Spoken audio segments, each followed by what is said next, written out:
اللہ تعالیٰ نے پاکستان کو اتنی عزت سے نوازا ہے آفٹر مارکا حق 2025-2026 اب ختم ہونے والا ہے. ہم جتنا شکر کریں اس ذات کا اتنا کم ہے. تاریخ کا اہم ترین سنگ میل جناب جمعہ المبارک کے دن پاکستان، ترکی اور سعودی عرب کے درمیان ایک تاریخی معاہدہ ہوا جس کا نام تھا مکہ دفاعی معاہدہ. یہ طے پایا جس کے تحت اب کیا ہوگا کہ ایک ملک پر حملہ سب پر حملہ تصور ہوگا. سعودی ولی عہد محمد بن سلمان، وزیر اعظم شہباز شریف اور ترک صدر رجب طیب ایردوان نے حدود حرم میں معاہدے پر دستخط کیے. اینڈ جسٹ بائی دا وے تفصیلات بھی ہم آپ کو بتائیں گے اس معاہدے کی. ہمارے نیبرز میں بھارت میں بی جے پی سرکار کو بہت تکلیف ٹیسیں اٹھ رہی ہیں اس معاہدے کی، اس پہ بھی تبصرہ کریں گے. اچھا، مکہ مشترکہ دفاعی معاہدے کا مقصد کسی بھی جارحیت کے خلاف اجتماعی دفاع ہے. معاہدہ تینوں ملکوں کی اجتماعی سلامتی کو مستحکم کرنے اور دنیا میں امن کے فروغ کا عزم ہے. معاہدے سے تینوں ملکوں میں دفاعی تعاون مزید مستحکم ہوگا. پاکستان، سعودی عرب اور ترکیہ کی قیادت نے مشترکہ اسٹریٹجک مفادات اور دیرینہ دفاعی تعاون مزید مضبوط بنانے کے عزم کا اعادہ کیا ہے. اور ساتھ ہی آپ کو یہ بھی بتا دیں کہ نائب وزیر اعظم وزیر خارجہ اسحاق ڈار کہتے ہیں مکہ معاہدہ مکمل طور پر دفاعی نوعیت کا ہے اور کسی ملک کے خلاف نہیں ہے. یہ دو ٹوک الفاظ میں انہوں نے اس بات کو بتایا ہے. تینوں ملکوں میں سے کسی ایک ملک پر حملے کی صورت میں UN چارٹر کے تحت اجتماعی دفاع کا حق حاصل ہوگا. اور مکہ معاہدہ بنیادی اصولوں کی پاسداری کرنے والے علاقائی ملکوں کے لیے کھلا ہے، یعنی کہ اس میں اور ملک بھی شامل ہو سکتے ہیں. ترکیہ کے وزیر خارجہ کہتے ہیں مشترکہ معاہدہ ایران کے خلاف نہیں اور تکنیکی اعتبار سے نیٹو معاہدے کی شق 5 سے مماثلت رکھتا ہے. ممکن ہے دفاعی معاہدے میں مصر بھی شامل ہو جائے، لیکن اس بات کو بڑا زور دیا گیا ہے یہ کسی کے خلاف نہیں ہے. یہ تینوں ملکوں کی ایک کہتے ہیں نا اس پہ بڑے عرصے سے کام ہو رہا تھا. تو اور اس میں تینوں ملک جو ہیں وہ آپس میں جو آپ کہہ لیں پاکستان کے پاس بڑی زبردست فوج ہے، پاکستان جوہری صلاحیت ہے. اسی طریقے سے ہم اگر انڈسٹری کی بات کر لیں سعودیہ کی تو وہاں پر جی آپ دیکھیں کتنی زبردست طریقے سے وہاں پر انڈسٹری ہے. دفاعی طور پر بھی بات کر لیں، تیل کی سپلائی کی بھی بات کر لیں، اور ترکیہ ان کے آپ جہاز دیکھیں، ان کی انڈسٹری دیکھیں. And then again Turkey has deep pockets in Europe as well, اور پھر اس کے پبلک ریلیشنز بڑے اچھے ہیں. تو یہ ایک بڑا مضبوط اور ایک مربوط قسم کا معاہدہ ہے. پاکستان، سعودی عرب اور ترکی کے تاریخی باہمی دفاعی معاہدے پر ملک بھر میں جشن کا سماں ہے. وفاقی دارالحکومت اور صوبائی شہروں کو خوبصورتی سے سجایا گیا ہے. تینوں ملکوں کے پرچم، قیادت کی تصاویر اور بینرز آویزاں کیے گئے ہیں. ملک بھر کی ڈیجیٹل سکرینز پر امن و سلامتی اور استقامت کی خوبصورت ٹیگ لائنز آویزاں کی گئی ہیں. تاریخی معاہدے کو خطے میں امن، سلامتی اور باہمی تعاون کے نئے عزم سے تعبیر کیا جا رہا ہے. سعودی عرب کے ریاض کنگڈم ٹاور اور مختلف شہروں کی اونچی عمارتوں، شاہراہوں کو بھی پاکستان، ترکی اور سعودی عرب کے پرچموں سے سجا دیا گیا. اور کیا خوبصورت مناظر دیکھنے کو مل رہے تھے، اور ایسے جیسے کہ تینوں ملکوں کے عوام جو ہیں وہ ایک ہیں اور وہ سیلیبریٹ کریں اس وکٹری کو، اس دفاعی معاہدے کو. تاریخی معاہدہ ہے، تاریخ میں سنہری حروف میں لکھا جائے گا. اس پہ تفصیل بات بھی کریں گے. بالکل. اور دیکھیں پاکستان کی ماشاءاللہ جو کامیابیوں کا سفر ہے پاکستان کی، ہم اگر بات کریں تو 2025 سے وہ بنیاد مرصوص کے بعد سے یہ سلسلہ جاری ہے. امریکہ ایران کے درمیان مستقل امن معاہدے کا انتظار بھائی ساری دنیا کو ہے. سبھی چاہتے ہیں تاکہ امن کے ساتھ دنیا میں توانائی بحران اور جو بڑھتی قیمتیں ہیں نا روزانہ کی بنیاد پہ ہم دیکھ رہے ہیں کوئی نہ کوئی چینجز آتے ہیں، اس سے استحکام ملے. امریکی اخبار ہے جی وال اسٹریٹ جرنل، انہوں نے دعویٰ کیا ہے کہ صدر ٹرمپ ایران سے معاہدے کے لیے بے تاب ہیں، جبکہ ہمیں ڈونلڈ ٹرمپ سب بتاتے ہیں ایران بے تاب ہے. جنگ کے خاتمے کے لیے جوہری معاہدے کے بغیر بھی سمجھوتے پر آمادہ ہے. یہ تو بڑی خبر دی ہے اس اخبار نے لکھا کہ صدر ٹرمپ نے اعلیٰ حکام سے گفتگو میں کہا کہ آبنائے ہرمز مکمل کھولنے کی شرط پر معاہدے کے لیے تیار ہیں، جبکہ ایران کی نیشنل سیکورٹی کونسل کے سیکریٹری نے واضح کیا ہے کہ تہران کے مطالبات تسلیم کیے جانے تک آبنائے ہرمز نہیں کھلے گی. اور مطالبات میں پابندیوں میں نرمی، جنگی نقصانات کا معاوضہ ادا کرنا، ایرانی بندرگاہوں کی بحری ناکہ بندی کا فوری خاتمہ، ایران کے خلاف دھمکیاں بند کرنا اور منجمد اثاثوں کی بحالی شامل ہیں. تو یہ جناب ایک لسٹ اور سامنے آ گئی ہے، لیکن یہ وہی لسٹ ہے جس کے اندر وہی بنیادی باتیں ہیں جو ڈے 1 سے ایران کا موقف ہے. ایران سے جنگ میں امریکہ کو ہتھیاروں کی کمی کا سامنا ہے. محکمہ دفاع نے ہتھیاروں کی کمی کے باعث دفاعی کمپنیوں کے اسلحے کی پیداوار بڑھانے کی ہدایت کر دی ہے. اچھا اب یہ وہی پیٹریوٹس اور تھارڈز کی بات ہو رہی ہے. واشنگٹن پوسٹ کی رپورٹ کے مطابق نائب وزیر دفاع نے دفاعی کمپنیوں کو نئی پیداواری حکمت عملی کے لیے 21 دن کی مہلت دے دی. اور پینٹاگون کے مطابق ایران جنگ کے باعث امریکی ہتھیاروں کے ذخائر پر شدید دباؤ ہے. رپورٹ میں یہ بھی بتایا گیا ہے کہ دفاعی کمپنیوں کو پیداوار اور ترسیل کی رفتار میں تیزی سے اضافہ کرنے کے احکامات دیے گئے. چلیں تو ساری صورتحال پر بات کر لیتے ہیں. ڈاکٹر جمیل احمد خان صاحب سابق سفیر ہمارے ساتھ ہیں. Thank you so much doctor Jameel sahab. پہلے تو میں جو کل بڑی ایک لیٹسٹ ڈیولپمنٹ ہوئی وہ یہ کہ سپریم لیڈر مشتبہ خامنائی کی ایک ویڈیو سرکولیٹ ہو رہی ہے جس میں وہ لیکچر دیتے ہوئے دکھائی دے رہے ہیں. اب ایک ایسے موقع پر جب وار ٹائم ہے ایک موو بڑا میٹر کرتا ہے. ایسے ٹائم میں اس video I am not sure کہ ویڈیو ریئل ہے اور اے آئی جنریٹڈ ہے, ایرانی سرکاری میڈیا کے لیکن سرکاری میڈیا پر آئی تو ظاہر ہے اب اس کو ہم کسی حد تک یہ کہہ سکتے ہیں کہ یہ باقاعدہ بائی ڈیزائن بائی اسٹریٹجی سے ریلیز کیا گیا ہے. یہ کیا سگنیفیکینس اس کی کیا ہے, کیا ڈز اٹ میٹر اس ٹائم پہ اس طرح کی ویڈیو آنا؟ یا مدعو کرنے پر مشکور, اور ایک نئی نوید کے ساتھ نئی صبح کی کرن وطن عزیز کے تمام نوجوانان ملت کے لیے ایک اچھی خبر کے ساتھ آپ نے یہ صبح بخیر کیا ہے آپ نے, اور صبح کا آغاز کیا ہے پاکستان کے لیے اور اس خطے کے لیے. یہ ایک اچھی نوید ہے. اس اچھی خبر کو سننے کے لیے پورے ممالک جو OIC کنٹریز کے 57 ممالک ہیں بےتاب تھے کہ ایسا کوئی معاملہ ہو جائے.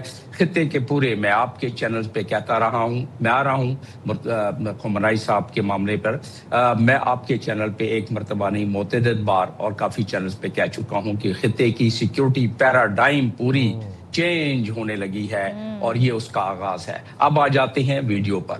ویڈیو یقیناً سرکاری ذرائع سے, سرکاری چینل سے منظر عام پر آئی ہے. ویڈیو کا مقصد اس وقت اور ایسے حالات میں اپنی اسٹرینتھ کو ظاہر کرنا جو کہ ایران منوا چکا ہے, اور یہ ایران ثابت کر چکا ہے کہ کتنا ثابت قدم رہا, اپنی عزت و ناموس و تکریم کی حفاظت کیسے کرنا جانتا ہے. اور یہی وجہ ہے کہ جو آپ اپنے انٹرو میں بتا رہی تھیں کہ جو اس وقت صورتحال ہے اس میں ڈونلڈ ٹرمپ, ان کی ایڈمنسٹریشن ایک بڑے مخمصے میں پڑ گئی ہے. ایک طرف ایک ذریعے سے نہیں, تقریباً 8-9 ذرائع سے, ان کے امریکن ذرائع سے یہ بتایا جا رہا ہے کہ ان کی امنیشن آرمز وہ ڈپلیٹ ہو گئے ہیں. اسی طریقے سے چاہے وہ وال اسٹریٹ ہو, چاہے وہ CNN ہو, چاہے ان کے باقی ذرائع ہوں, یہ سارے بتا رہے ہیں. اور بلکہ یہ بھی بتا رہے ہیں کہ اب بلیم گیم شروع ہو گیا ہے. ڈونلڈ ٹرمپ نے پیٹ ہیگسیٹ سے یہ اس پہ گلہ کیا یا ان کو تنبیہ کی کہ یہ کیا ہو گیا. پیٹ ہیگسیٹ نے ڈالی ذمہ داری اپنے ڈپٹی پر کہ اس نے مجھے آگاہ نہیں کیا, اور تمام کے تمام جو ساز و سامان ڈیفنس پروڈکشن کے جو فیکٹریز ہیں ان کے مالکان کو وائٹ ہاؤس میں بلایا گیا, اور پھر دوبارہ اس کو پینٹاگون ان کو بار بار کہہ رہا ہے کہ اپنی پیداوار بڑھائے. اس کا مطلب کیا ہوا؟ اس کا مطلب یہ ہوا کہ جو پلاننگ ہوئی تھی جنگ کی, جو ہم ذکر بھی کیا ہم نے کئی مرتبہ, اس پلاننگ میں یہ چند دنوں کی بات تھی جو کہ نیتن یاہو نے ایک سبز باغ دکھلایا تھا 13 فروری کو, جب وہ وائٹ ہاؤس میں اس کے پچھلے دروازے سے داخل ہوئے.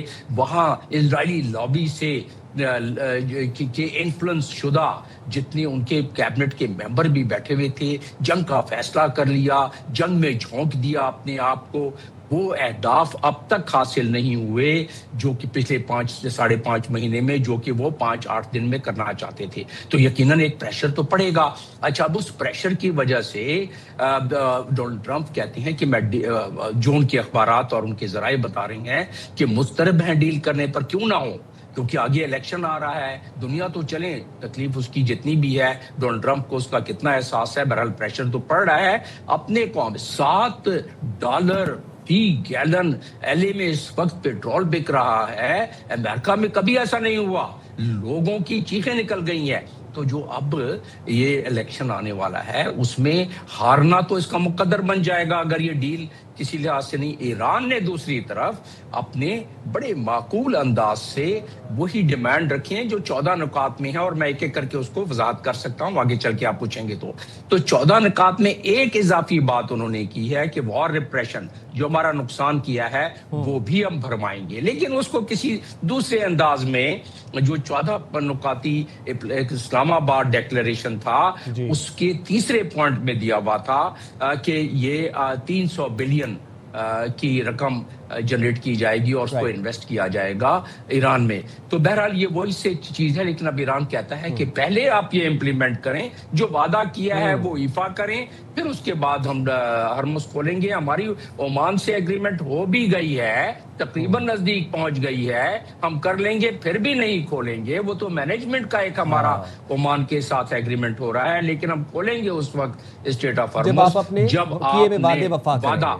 کریکٹ. اب ذرا سر میں آگے بڑھنا چاہتا ہوں ایک ایسے وقت میں جب پورے خطے کا سیکیورٹی پیراڈائم چینج ہو چکا ہے، شفٹ ہو چکا ہے، اور پاکستان اپنے آپ کو as a net security provider بھی پروو کر چکا ہے اور ایز اے ریجنل اسٹیبلائزر بھی پروو کر چکا ہے.